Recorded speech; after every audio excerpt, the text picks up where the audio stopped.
హైవ్యూర్స్ 45 రోజులు అవుతుందా? మే 28, 2024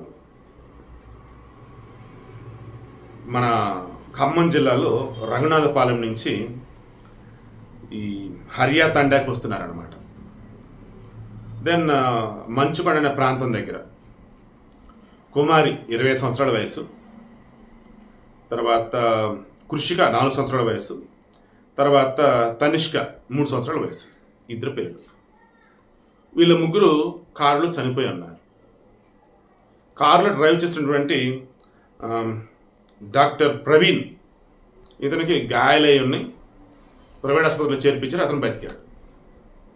ఆ రోజు మీలో చాలామంది, నా వీడియో కూడా ఇచ్చున్నా, మీలో చాలామంది ఒక మాట అన్నారు, ఖచ్చితంగా ఇది హత్యే సార్, వాడే భార్యని పిల్లల్ని ఏదో చేసుంటాడు, మరలా మీరు అప్డేట్ ఉంటే ఖచ్చితంగా ఇవ్వండి సార్ అన్న. ఇదిగో అప్డేట్ వచ్చిందమ్మా.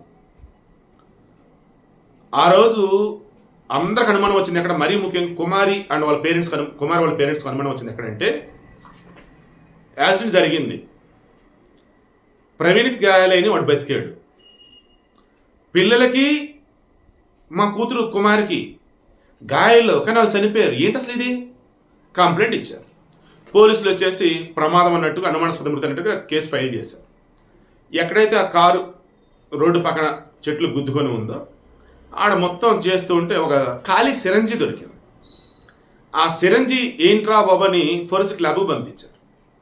ఈ ప్రవీణ్ ఫోన్ ఉంది, అది తీసుకొని ఆటోమేటిక్గా డేటా మొత్తం చెక్ చేశారు. ఏం చెక్ చేస్తున్నాడు, వెబ్ హిస్టరీ ఏంటి మొత్తం. అందులో ఎనస్థీషియా డోసు ఎంత ఇస్తే చనిపోతారు పెద్దవాళ్ళంటే చెక్ చేసి పెట్టాడు. వాస్తవానికి ఈ ప్రవీణ్కి హైదరాబాద్లో తాను ఫిజియోథెరపిస్ట్గా చేస్తున్న గవర్నమెంట్ ఆసుపత్రిలోనే, అక్కడ సోనీ ఫ్రాన్సిస్ అని చెప్పేసి కేరళకు చెందినటువంటి ఒక నర్సు, ఆమెతో ఎఫ్ఐఆర్ ఉంది. ఆ విషయం కుమారికి తెలిసింది, ఇద్దరి మధ్య గొడవ అయింది. ఆ తర్వాత పెద్దల పంచాయతీలు ఇవన్నీ పెట్టారు.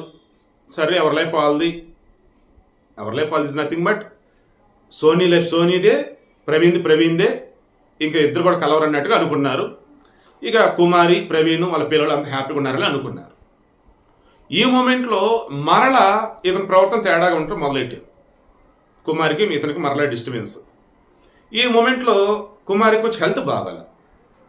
మే 27వ తారీఖు ఇతనే ఆమెకి ఒక ఇంజెక్షన్ ఇచ్చాడు.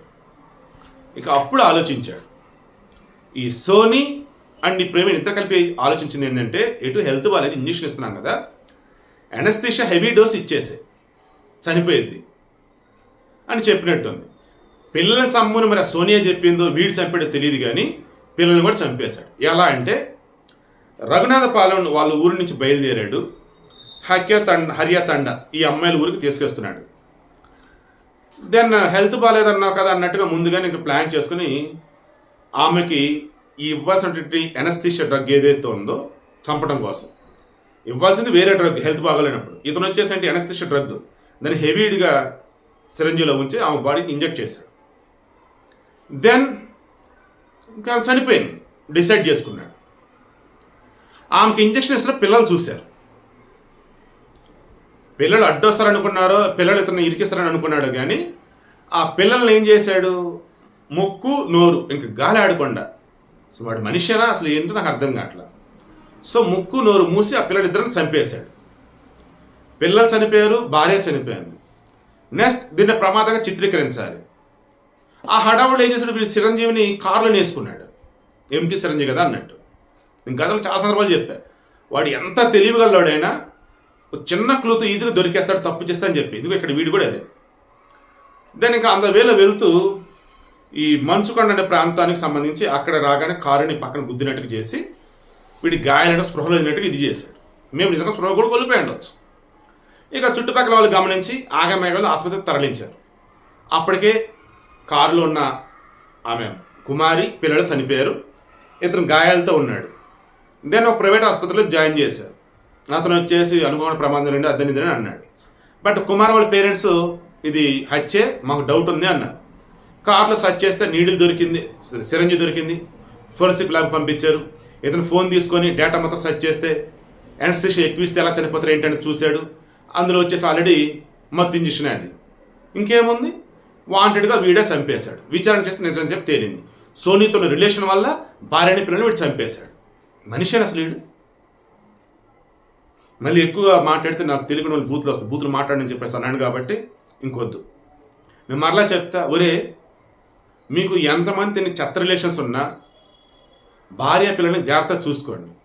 లేదు వీళ్ళకి తెలిసిపోయింది అనుకుంటే మ్యూచువల్గా విడాకులు తీసుకుని మీ బతికేది మీ బతికి చావండి, వాళ్ళకి ఇవ్వాల్సిన భరణ మీద వాళ్ళకి ఇవ్వండి. అంతేగాని వాళ్ళని చంపేసి నేను నచ్చినట్టు ఊరేగుతా అంటే అలా సుఖపడ్డాడు ఎవడు లేడురా. ఆడలేడు, మగోడు కూడా లేడు.